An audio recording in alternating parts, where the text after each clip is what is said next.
Ngasisu mahaushagumna mayamgidamakkta nungairaba punga wari ama puduna lakjari. Wari asibu ibirakpana D.N. Kuman. Wari asigi mamingna Mitrangi Thambal Yonbi Lairembi. Thaina mamangai matam amagi warini Koyum Laining Thauna Mamom Lairembi Atombida Yathang ama tautharami. Mamom Atombina Mapa Laining Thauda Karamba yathang no haina hanglami. Matam aduda Laining Thauna Mamomda asumna hairami. Ngasi korau numittagi Taibang Miramlenda kumduna Namu Taibang Singda Sangyeng ama yengadabani. Karigumba changyeng aduda mai paklaba misak aduda Mitrangi Thambal pibaga loinana adugumba namu oiba mafamda imombu thazagani. Ipana Mitrangi Thambal ama hana thaurang taurabani. Thambal ase nahakna nupa khudingda yongadawbani. Thambal asigi mamal oina Thambal leiriba misak adugi oi thangba makut adu kaktuna Thambalgi maman oina laugadabani. Karigumba masida yaraklaba misakto ipana imomga luhongduna nakhoigi kumaibu Laining Thau aina yenglagi. Mapa Laining Thauna hairiba wafam ado mamom atombinasu harau harau yarami. Asumna mikup kharagi matung Mapa Laining Thauna taibangda satpagi thaurang loihankirami. Aduga Laining Thaugi matik mayai chelaba Mitrangi Thambal amasu piduna Miramlenda thakirami. Lairembi atombiduna Miramlen hek yobaga loknung amada mahaki leifam yenglami. Adubu loknung ado khara leiba nungairoi khanbana kul amaga nakna leiba pat amada laktuna Thambal onduna leirami. Lairembi aduna pat aduda hek leikhibadagi pat aduda lakpa ngami kayasu hanadagi hena nga mayam pharami. Koyum Lairembi adu pat aduda nong nini leiraba matung kangphalda karaktuna Thambal adubu yonba horaklami. Lairembi adugi machindagi Thambal yonjari. Thambal asi leibiyu haina hanjin hairami. Adubu Koyum Lairembigi Thambal ado kana amatana leigi hairakide. Mangonda onchillagadum nokshillami. Asumna numit aduda Thambal ado laibinaba miyoi amata thengnakide. Asumna numit khudingi kangphalda karaktuna Thambal adubu yonba chachai. Adubu miyoi amatana lainakide. Asumna nong mahauki nini hauki haujikti tha ama henkredo. Matam masida Koyum Lairembi atombido wakhallama khalaklami. Aina ngasi mafamsida lairaklibase thabum ama mapung phakre. Mamom aingonda sinarakiba ipa Laining Thaugi yathang ase pangthokpa ngamlaroidra. Nupa ama anidi leigi hairakpani. Maman hairubadagi thina cheiramlaga chatki. Aidi karam tawni. Phare ngasi khakka mafamsida leikigi. Hayeng nong hek nganbaga mafam asigi kaithelda amuktanga yolukige. Karigumba hayengsu Thambal ase leibinaba leitrabadi ai atopa mafam amada amuk leiduna Thambal ase yolagi. Asi khallaba matung Koyum Lairembi ado pothaki. Mathangi numitni Koyum Lairembi ado ayuk yenda anganbadagi kaithelda laktuna Thambal ado yolami. Matam aduda ngauksinaba nupa khara laktuna karem kathaingarami. Karino nahaki pot khuyon sidi amuktabu uraktrine. Thambal amakhak pairaga Thambal leibiyu haina yolisibo. Nangbu ngaurabro Thambal duna phangi phangnabada selik ama mangai. Adoi saruk Thambal ga konana nupi nangbusu leirage punna kayano. Nupa manamu itaw sina hairibase yamna phajai. Nahasu yamna oiri nupise magi phijet asina ahan manbagi wani. Itaw sina laurabadi masakase phajarakidani. Koyum Lairembi ado sawbana mai haurami. Atombiga oire sawkradi phathaba ngamdaba Koyum Lairembini. Adubu phathaba tamduna phatharami. Adubu nupasing adudi makhadumak taraki. Taba yadaba wakaya amasu haiba haurakki. Matam maduda Koyum Lairembi aduna nupasing adubu mahai sizinaduna kudakta marol thokankide. Nupasing adusu kudakta oirakliba phibamduda yamna ngaklami. Aduga mafamduda mapi taraduna kaptuna leiki. Adugi matung Koyum Lairembido patamna amuk laktuna yamna sauna leirami. Matam aduda mapa Lainingthꯧna asumna hairakhi. Ipagi imom karigi aduk sauribano asawbodo phathau namu oiba makhoidi aphapata khangdaba yamna leibani. Hauzik phattaba tawrubaduna tungda kari oirakani makhoina khangloiko. Miyoi lakta thamoi sengba minungsi leiba yamna yauribani. Makhoi singdugi maraktagi khwaidagi thamoi sengba misak ama laktuna thambal ase soidana leikigani. Matam adu phaudi waraswana khangkho imom. Ipa Lainingthau namom khangjarani. Adubu ipa ibungo namu oiba makhoina namom aingonda haihaidaba wa haibagi warakjabanido. Namom matungdadi khangba tamlage. Adubu khangba ngamloitaba wa hairaklabadi ngasi namomna pikiba jairak ado adumak pijageko. Masimadi ipa ibungo Lainingthau nahakna yabiyu. Makhoising ado waraktrabadi nupi oibi kayada hena awa hoijong langani khanjaido namomna. Ipagi imom phare adumadi ipanasu ayaba pirabani. Haujikti ipasu halwairage ko. Ipagi imom ipagi yathang ase mai paknaba hotnarau.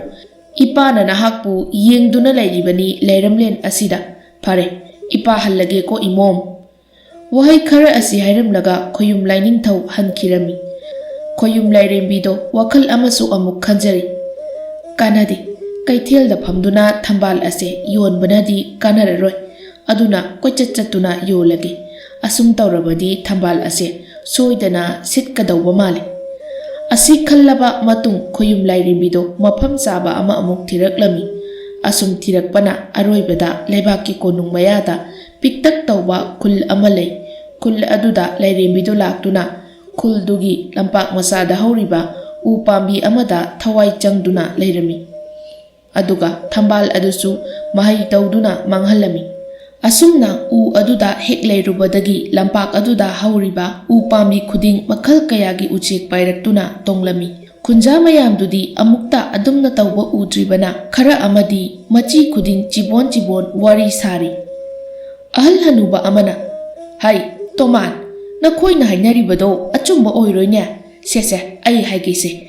Khul asigi lampak se thainadagi laifam oiduna laklabani. Lampak asida hauba uwa yalubadagi natro makha thangbagi pisaki imung tumna sikibado. Hai haibidi hainu hai uchek singse hatluno ko makhoisu thawai palibani. Aikhoiga chap manai ko.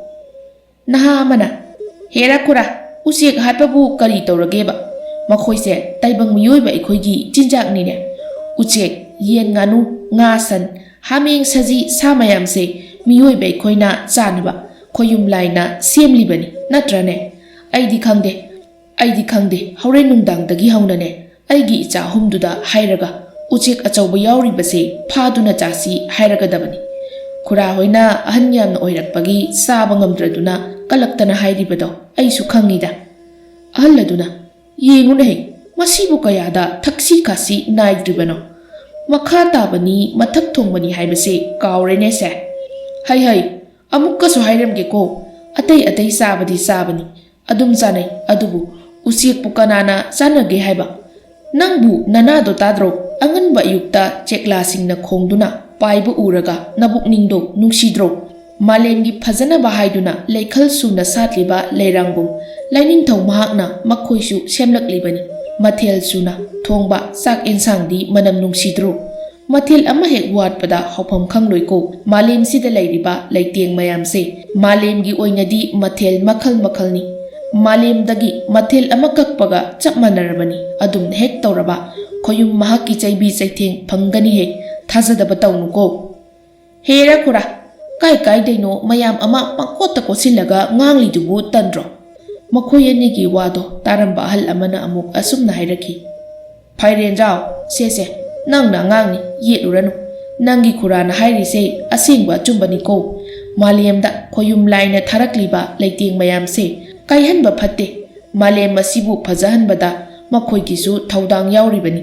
Aduna uchek waya hatpata hoideko. Phairenjaudo asawbone henman khibana apapata kanthaba tawda phuk hogotuna mayumda prap chatki. Aduga masanupa humdubu kauthoklaga asumna hairami. Ipagi achauba yaima atomba ipane wa ama haige munna taw.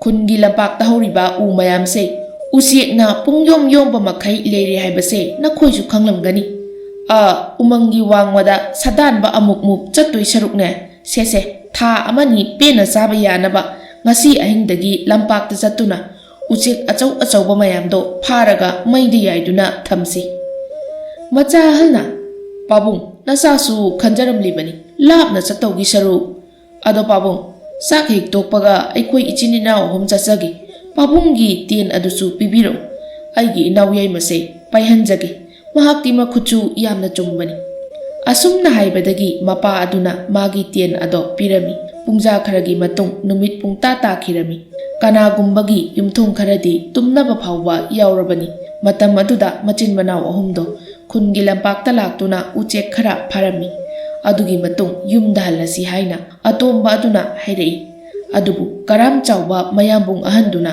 ꯈꯔꯒ ꯐꯥꯈꯤꯁꯤ ꯍꯥꯏꯅ ꯍꯥꯏꯔꯝꯃꯤ꯫ ꯃꯌꯥꯝꯕꯅ ꯌꯥꯗꯕꯗꯒꯤ ꯃꯈꯥ ꯇꯥꯅ ꯎꯆꯦꯛ ꯐꯥꯔꯝꯃꯤ꯫ ꯑꯍꯤꯡꯒꯤ ꯃꯇꯝ ꯑꯣꯏꯔꯕꯗ ꯎꯆꯦꯛ ꯃꯌꯥꯝꯗꯣ ꯃꯇꯨ ꯐꯣꯏꯗꯣꯛꯂꯒ ꯃꯩꯗ ꯌꯩꯔꯝꯃꯤ꯫ ꯇꯥꯟꯖꯥ ꯑꯗꯨꯗ ꯐꯩꯔꯦꯟꯖꯥꯎꯁꯨ ꯃꯤꯀꯞ ꯊꯣꯛꯂꯛꯇꯨꯅ ꯃꯆꯥꯁꯤꯡꯒꯤ ꯃꯅꯥꯛꯇ ꯂꯥꯛꯇꯨꯅ ꯎꯆꯦꯛꯁꯤꯡꯗꯣ ꯌꯦꯡꯂꯝꯃꯤ, ꯑꯗꯨꯒ ꯃꯥꯁꯨ ꯌꯥꯎꯅ ꯃꯇꯨ ꯐꯣꯏꯔꯝꯃꯤ꯫ ꯃꯈꯣꯏ ꯃꯔꯤꯅ ꯃꯇꯨ ꯐꯣꯏꯔꯤꯕꯗꯣ ꯅꯣꯡꯉꯥꯜꯂ ꯐꯥꯎꯕ ꯂꯣꯏꯔꯝꯗꯦ꯫ ꯈꯨꯜ ꯑꯗꯨꯗ ꯐꯩꯔꯦꯟꯖꯥꯎꯒꯤ ꯏꯃꯨꯡꯗ ꯎꯆꯦꯛ ꯂꯧꯕꯒꯤ ꯃꯅꯝꯅ ꯂꯩꯕ ꯉꯝꯅꯔꯝꯗꯦ꯫ ꯑꯃꯔꯣꯝꯗꯅ ꯈꯣꯌꯨꯝ ꯂꯥꯏꯔꯦꯝꯕꯤ ꯑꯗꯣ ꯃꯩ ꯍꯧꯕ ꯃꯈꯩ ꯁꯥꯎꯔꯝꯃꯤ꯫ ꯃꯔꯝ ꯑꯗꯨꯅ ꯑꯁꯨꯝꯅ ꯃꯍꯩ ꯇꯧꯔꯝꯃꯤ꯫ ꯅꯈꯣꯏꯅ ꯍꯥꯠꯇꯨꯅ ꯆꯥꯒꯦ ꯈꯜꯂꯤꯕ ꯎꯆꯦꯛ ꯃꯌꯥꯝꯗꯣ ꯈꯨꯗꯛꯁꯤꯗ ꯃꯍꯨ ꯄꯨꯕ ꯂꯤꯟ ꯑꯣꯟꯗꯨꯅ ꯃꯄꯥ ꯃꯆꯥꯕꯨ ꯆꯤꯛꯇꯨꯅ ꯋꯥꯔꯛꯎ꯫ ꯑꯁꯨꯝꯅ ꯍꯦꯛ ꯍꯥꯏꯕꯒ ꯃꯈꯣꯏꯅ ꯍꯥꯠꯈꯤꯕ ꯎꯆꯦꯛ ꯃꯌꯥꯝꯗꯣ ꯃꯍꯨ ꯄꯨꯕ ꯂꯤꯟ ꯑꯣꯜꯂꯛꯇꯨꯅ ꯃꯤꯅꯨꯡꯁꯤ ꯂꯩꯇꯕ ꯃꯉꯛ ꯀꯟꯕ ꯃꯄꯥ ꯃꯆꯥꯗꯣ ꯆꯤꯛꯂꯝꯃꯤ꯫ ꯂꯤꯟꯒꯤ ꯆꯩꯅꯥꯗꯨꯅ ꯃꯈꯣꯏ ꯃꯔꯤꯃꯛ ꯑꯁꯤꯕꯒꯨꯝ ꯋꯥꯟꯊꯈꯤꯔꯝꯃꯤ꯫ ꯃꯇꯝ ꯑꯗꯨꯗ ꯂꯥꯏꯔꯦꯝꯕꯤ ꯑꯗꯨꯅ ꯁꯤꯔꯨꯔꯕ ꯎꯆꯦꯛ ꯃꯌꯥꯝꯗꯣ ꯊꯋꯥꯏ ꯑꯃꯨꯛ ꯍꯥꯞꯂꯝꯃꯤ꯫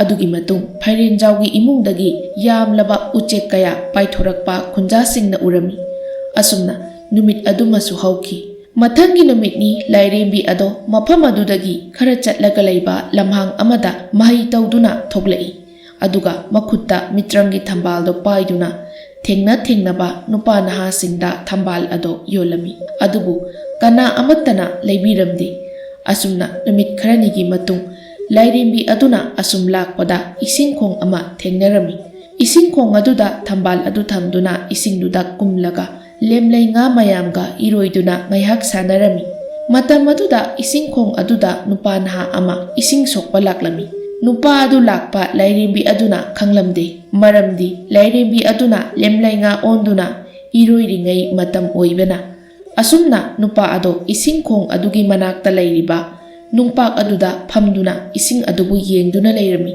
ꯑꯗꯨꯒ ꯑꯁꯨꯝꯅ ꯑꯃꯨꯛ ꯍꯥꯏꯔꯛꯏ, ꯀꯔꯤꯅꯣ ꯉꯁꯤꯒꯤ ꯅꯨꯃꯤꯠꯁꯤꯕꯣ? ꯉꯁꯤ ꯑꯌꯨꯛꯀꯤ ꯆꯥꯛ ꯆꯥꯕꯗꯅ ꯆꯥꯛꯇꯨꯗ ꯅꯨꯡ ꯌꯥꯎꯔꯝꯕꯗꯒꯤ ꯌꯥ ꯅꯥꯝꯃꯁꯨ ꯇꯦꯛꯄ, ꯏꯔꯨꯖꯕꯗꯁꯨ ꯅꯥꯟꯊꯨꯗꯅ ꯈꯣꯡꯁꯦ ꯂꯩꯊꯦꯛꯈꯤꯕ, ꯑꯗꯨꯒ ꯍꯧꯖꯤꯛꯅ ꯊꯛꯅꯕ ꯏꯁꯤꯡ ꯈꯔ ꯁꯣꯛꯄ ꯂꯥꯛꯄꯁꯤ ꯏꯁꯤꯡꯁꯦ ꯑꯃꯨꯛ ꯅꯩꯗꯨꯅ ꯂꯩꯔꯝꯃꯦꯕ꯫ ꯑꯁ, ꯑꯩꯗꯤ ꯀꯔꯝ ꯇꯧꯒꯅꯤ? ꯏꯃꯥꯁꯨ ꯃꯁꯥ ꯀꯟꯅ ꯉꯝꯍꯧꯗꯦ꯫ ꯏꯁꯤꯡ ꯑꯅꯩꯕꯁꯤ ꯄꯤꯊꯛꯂꯒ ꯑꯅꯥꯕ ꯑꯃꯨꯛ ꯍꯦꯜꯂꯛꯇꯅꯀꯣ꯫ ꯑꯇꯣꯞꯄ ꯏꯁꯤꯡ ꯁꯣꯛꯄ ꯌꯥꯕ ꯃꯐꯝꯁꯨ ꯂꯩꯇꯦ꯫ ꯅꯠꯇꯦꯅꯦ, ꯈꯨꯟꯖꯥ ꯃꯤꯐꯠꯇꯁꯤꯡꯁꯤꯅ ꯏꯁꯤꯡꯁꯦ ꯃꯣꯏꯅ ꯁꯣꯛꯄ ꯂꯣꯏꯔꯒ ꯅꯩꯈꯥꯏꯔꯒ ꯊꯝꯂꯝꯂꯤꯕ꯭ꯔꯥꯅꯦ? ꯐꯔꯦ, ꯉꯥꯏꯍꯥꯛ ꯏꯁꯤꯡꯁꯦ ꯂꯨꯕ ꯉꯥꯏꯔꯒꯦ꯫ ꯑꯃꯔꯣꯝꯗꯅ ꯂꯦꯝꯂꯩ ꯉꯥ ꯑꯣꯟꯗꯨꯅ ꯏꯔꯣꯏꯔꯤꯕ ꯂꯥꯏꯔꯦꯝꯕꯤ ꯑꯗꯨꯅ ꯂꯦꯝꯂꯩ ꯉꯥ ꯃꯌꯥꯝꯗꯨꯗ ꯑꯁꯨꯝꯅ ꯍꯥꯏꯔꯝꯃꯤ, ꯍꯣ ꯃꯌꯥꯝ, ꯉꯁꯤꯒꯤꯗꯤ ꯂꯣꯏꯁꯤꯜꯂꯁꯦ꯫ ꯃꯐꯝꯁꯤꯗ ꯈꯨꯟꯖꯥ ꯅꯨꯄꯥ ꯑꯃ ꯏꯁꯤꯡ ꯁꯣꯛꯄ ꯂꯥꯛꯂꯦ꯫ ꯑꯩꯁꯨ ꯑꯃꯨꯛ ꯍꯟꯋꯥꯏꯔꯒꯦ, ꯅꯈꯣꯏꯁꯨ ꯅꯨꯡꯉꯥꯏꯅ ꯂꯩꯍꯧꯔꯣꯀꯣ꯫ ꯋꯥꯍꯩ ꯑꯁꯤ ꯍꯥꯏꯔꯝꯂꯒ ꯂꯥꯏꯔꯦꯝꯕꯤ ꯑꯗꯣ ꯃꯤꯅ ꯎꯗꯅꯕ ꯃꯍꯩ ꯁꯤꯖꯤꯟꯅꯗꯨꯅ ꯏꯁꯤꯡꯗꯒꯤ ꯐꯥꯎꯒꯠꯂꯛꯈꯤ꯫ ꯃꯇꯝ ꯑꯗꯨꯗ ꯏꯁꯤꯡ ꯁꯣꯛꯄ ꯂꯥꯛꯄ ꯅꯨꯄꯥꯗꯣ ꯎꯔꯝꯃꯤ꯫ ꯈꯣꯌꯨꯝ ꯂꯥꯏꯔꯦꯝꯕꯤ ꯑꯗꯨꯅ ꯅꯨꯄꯥ ꯑꯗꯨꯒꯤ ꯃꯅꯥꯛꯇ ꯂꯥꯛꯇꯨꯅ ꯃꯥꯅ ꯐꯝꯂꯤꯕ ꯅꯨꯡꯄꯥꯛ ꯑꯗꯨꯗ ꯐꯝꯂꯝꯃꯤ꯫ ꯑꯃꯔꯣꯝꯗꯅ ꯏꯁꯤꯡ ꯑꯗꯣ ꯑꯗꯨꯝ ꯅꯩꯔꯒ ꯂꯩꯕꯗꯨꯗ ꯑꯣꯏꯔꯔꯣꯏ ꯈꯟꯅ ꯑꯁꯨꯝꯅ ꯍꯥꯏꯔꯤ, ꯉꯁꯥꯏꯗꯒꯤ ꯑꯩꯅ ꯏꯁꯤꯡꯁꯦ ꯅꯩꯕ ꯐꯔꯛꯀꯗ꯭ꯔꯥ ꯉꯥꯏꯕꯅꯤ, ꯑꯗꯨꯕꯨ ꯅꯩꯕ ꯁꯨꯡꯐꯠ ꯐꯠꯇꯦꯕ꯫ ꯀꯅꯥꯒꯨꯝꯕ ꯃꯤꯑꯣꯏꯁꯤꯡꯅ ꯉꯥ ꯈꯔ ꯂꯩꯕꯁꯦ ꯎꯕꯗꯒꯤ ꯉꯥ ꯐꯥꯕꯗ ꯅꯩꯔꯝꯂꯤꯕ ꯑꯣꯏꯔꯤꯗ꯭ꯔꯥ? ꯀꯥꯟꯅꯗꯦ, ꯍꯦꯛꯇ ꯁꯣꯛꯂꯒꯦ, ꯑꯗꯨꯒ ꯉꯁꯤ ꯑꯍꯤꯡꯁꯤꯃ ꯇꯨꯡꯗꯨꯅ ꯊꯝꯂꯒꯦ, ꯑꯗꯨꯒ ꯍꯌꯦꯡꯗꯣ ꯄꯦꯟꯅ ꯊꯛꯂꯒꯦ꯫ ꯏꯃꯥꯗꯤ ꯏꯁꯤꯡꯁꯦ ꯊꯛꯄꯗꯒꯤ ꯂꯩꯅꯥ ꯍꯦꯟꯖꯤꯟꯈꯤꯕ꯭ꯔꯥ ꯈꯪꯗ꯭ꯔꯤ꯫ ꯐꯔꯦ, ꯈꯔꯁꯦ ꯄꯨꯔꯒꯦ꯫ ꯑꯁꯤ ꯍꯥꯏꯅ ꯏꯁꯤꯡ ꯁꯣꯛꯂꯝꯃꯤ, ꯑꯗꯨꯒ ꯃꯌꯨꯝ ꯇꯝꯅ ꯑꯃꯨꯛ ꯄꯨꯔꯛꯂꯝꯃꯤ꯫ ꯂꯥꯏꯔꯦꯝꯕꯤ ꯑꯗꯨꯁꯨ ꯅꯨꯄꯥꯗꯨꯒꯤ ꯋꯥꯍꯩ ꯋꯥꯇꯥꯗꯣ ꯇꯥꯅꯤꯡꯕ ꯑꯃ ꯐꯥꯎꯕꯗꯒꯤ ꯃꯇꯨꯡ ꯑꯁꯨꯝ ꯏꯟꯅꯔꯛꯈꯤ꯫ Ngaihaki matung nupa ado mayum yoraklami. Mayum hek yaubaga ising ado saksangda leiriba leibaki punduda haijalami. Adugi matung mamagi manakta sangsillaktuna asumna hairami. Ima, isa khara nungaitribaro. Hayengdi makha thangbagi oza amaibado unaduna pujaraki. Imana asum isa ngamdana leibase naza tumpham zapam khangjadi. Imagi loyumba imase mamang mapokta kari akaiba fattaba tawrakkibana handak mapoksida asuk yamna waribano khangdre. Isingdo khara purao. Imagi khanawse kangmana loire. Isingdo khara thaklaga ima pothaba yabra yenge. Loyumbagi mamagi wahaido lairembi aduna tarami. Aduga lairembi aduna loyumbagi mamangi mapoki fattaba afaba asum yenglakpada fattaba tawkiba amata uramdi. Mamana hojik hairibado amuk khanduna yenglubada pumnamak khangma ngamlami. Loyumbagi mamana naribase laina laithung pakpagi nate lairabo oibana masagi mabuk thananaba hotnabada numit kaya chara henkiba sada thaktana thabak shukiba adunani. Pumnamak ase macha loyumbanadi khangjaramdi. Lairembi ado saksangda amuk changlaktuna leirami. Loyumba leibaki leirang aduda musuk muba ikop kop laba chapu ado thangatli. Aduga isingdi haujikta soklakiba anaiba isingdo adu oina haplami. Aibu imada ising asibu pithakpada tarabra. Ising sisu lainang dauna hekneramidako. Karamba mathung sadaba mina tawramlibanone. Lairembi ado haujikti pumnamak khangli. Loyumbagi saksang amadi sapudo urubadagi koyum lairembido thamoi kaikiba khanghaude. Asumna ngaihaki matung ising ado lumba loiratuna kon amada haidoraki. Matam aduda inai neiramba isingdo langtrik langbo makai phajarami. Ising ado ubada loyumba yamna ngaklami. Ising ado mamada pirami. Ising ado mamana phu kamduna thaklaba matung pothaki. Loyumbasu chaksangda changlaktuna chingphudagi cheng khuyamuk yauriba ado lauthoklaga hauren mamana mikap thoklaklaga chanabani haiduna thongba changlai. Ngasai ising lumkhiba sapu ado tappai aduga lairangda thangatke tawbada lum laurami. Matam aduda loyumbana kari yaubagi lumlibano haiduna sapu adugi makum ado hangdoktuna yenglami. Matam aduda sapu ado sakna pik thana yauba thengnerami. Loyumbado angakpa phaurami aduga kibasu phaurami. Saksangdagi prap chenthoraktuna saksangi thongjindudagi lumduna saksangda yenglai. Loyumbagi matawadu ubada lairembido momo nokchai. Adugi matung lairembiduna loyumbana ngakliba kiribado kharada oirabasu koknaba mahai toksilaklami. Adugi matung mafam ado thadoktuna lairembido chatkirami. Asumna numit adusu hauki. Mathangi numit oirabada khoyum lairembido makhutta mitrangi thambal adu pairaduna thengnaba nupasingda laibinaba hairami. Adubu hanagi matawgum mina noksilakpa karim narakpa tawrami. Lairembi ado wakhal yamna warami. Lairembi adugi mahai sizinaduna thambal asi karamba misakna laibigani yenglami. Adubu laining thau adunadi uhankhide. Lairembido wakhal wana asum lakna asumna khanjai. Kanade ngarangi loyumba haibra kaino makhoirumda chatuna thambalse yoluragi. Asi khallaba matung khoyum lairembido loyumbagi kholda laktuna thambal ado yonba haurami. Matam aduda kana amatana leige hairamdi. Tanja aduda loyumbasu umangdagi sing kokthung ama puraktuna mayum tamna laklami. Loyumbana asum laklingai lairembi aduna asumna hairaki. Ho sing puduna chatlibo ibung haigadra ipwa haigadra aigi thambal ase amukta leibi khoba. Loyumbado mangonda hairakpo oibana thanglamba khongthang chap leptuna sing ado makhada thamlami. Aduga lairembi aduda yenglaga asumna hairei. O iche haina kaujage aingondagi yamna hanni khale. Ado ichegi thambal dubu kayam yambage. Ipwa se nungsikreda ichegi thambal amakhaktani. Ipwa na pamlabadi thambal se leibikho. Nokpa thambal ase yamna di pamjai. Aidi hanadagisu hairang lairang se yamna luna tawjai. Yumdasu mayam tharibani. Adubu tharo thambal di thaba ngamjadi. Pukri leitabana. Ado isegi thambal se magul leina phajai. Aidi thambal ase hek uruba mikupta aigi oiningba pokre.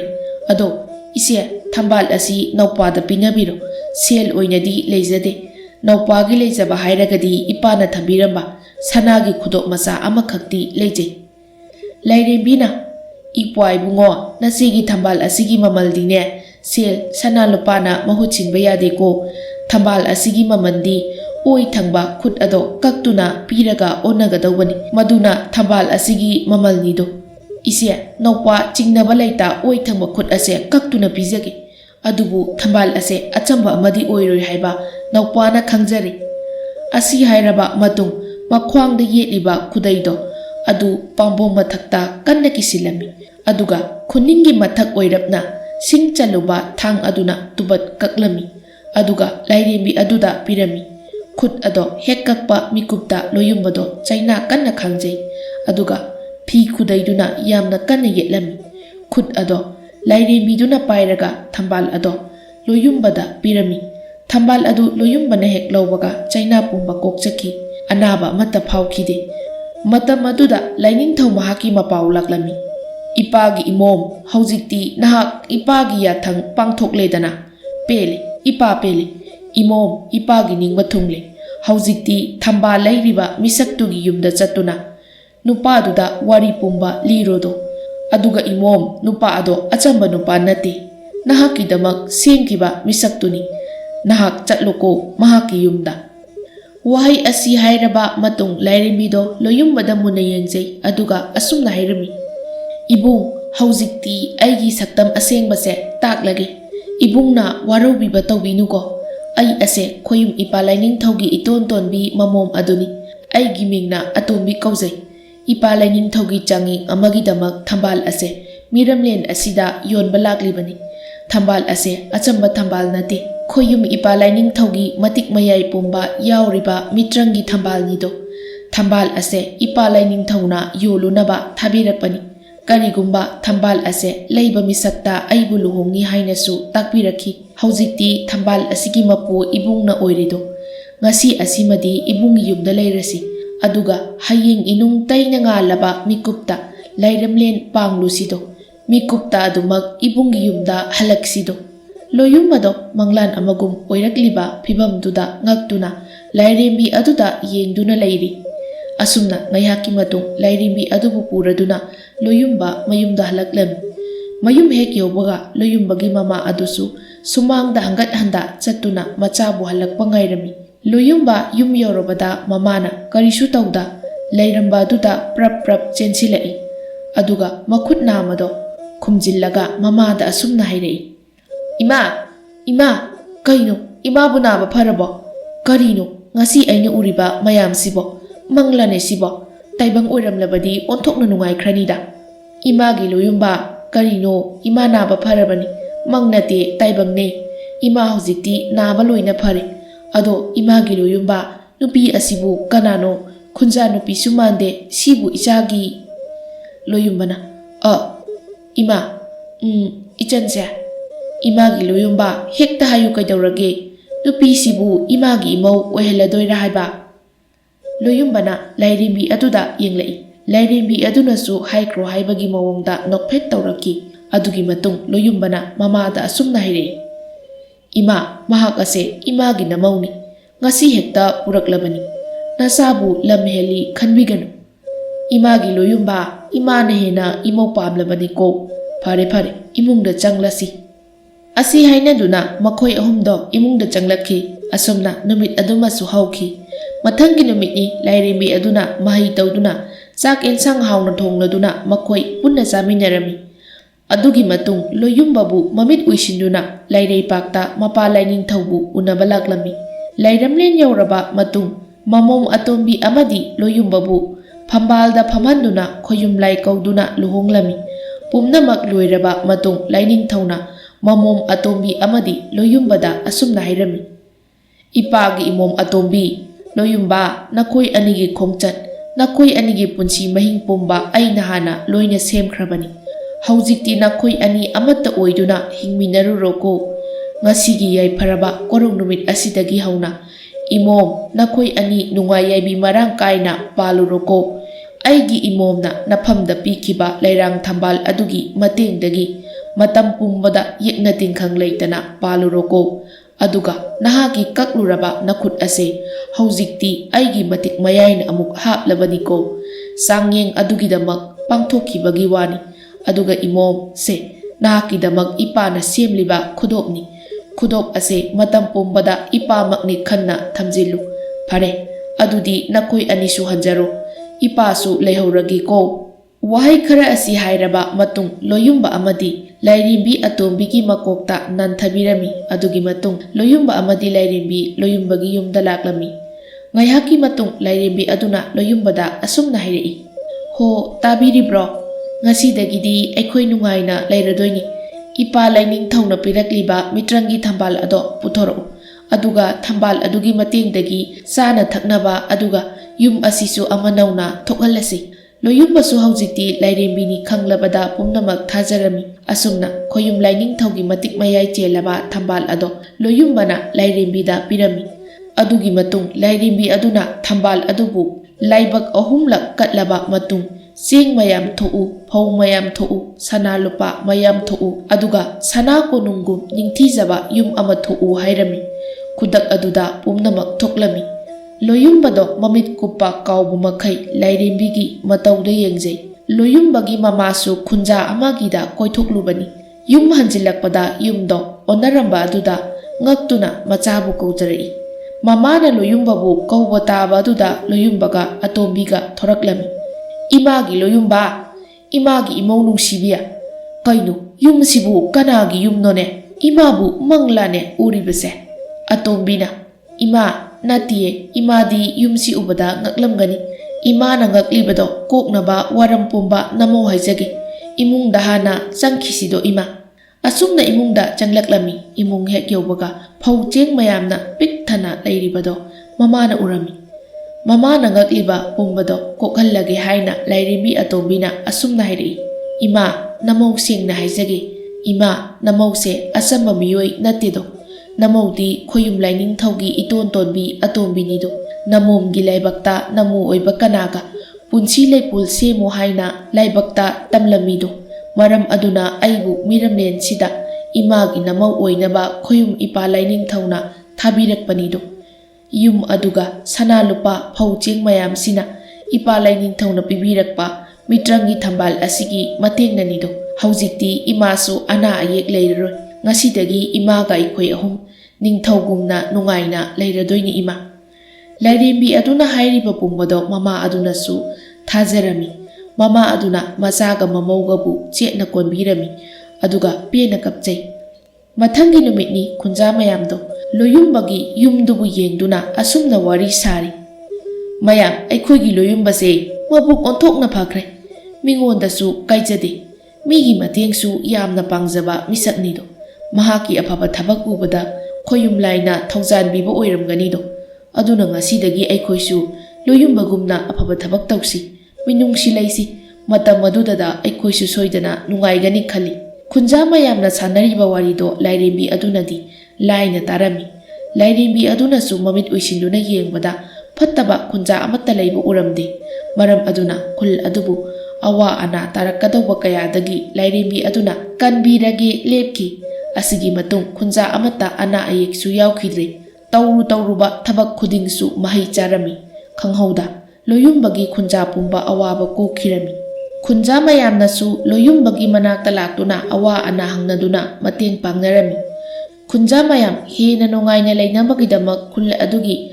mayai chapchana pukri achauba ama tawrami aduga mitrangi thambal duga loinana tharo thambal makhal suna hohalami haujikti loyumbagi khul ado arap arapa mafamdagi miyoi kaya laktuna yengnarami aduga lam koiba kayagi pothapam oiki asumna loyumbado lairembi aduga loinana wata padana nungaina pankirami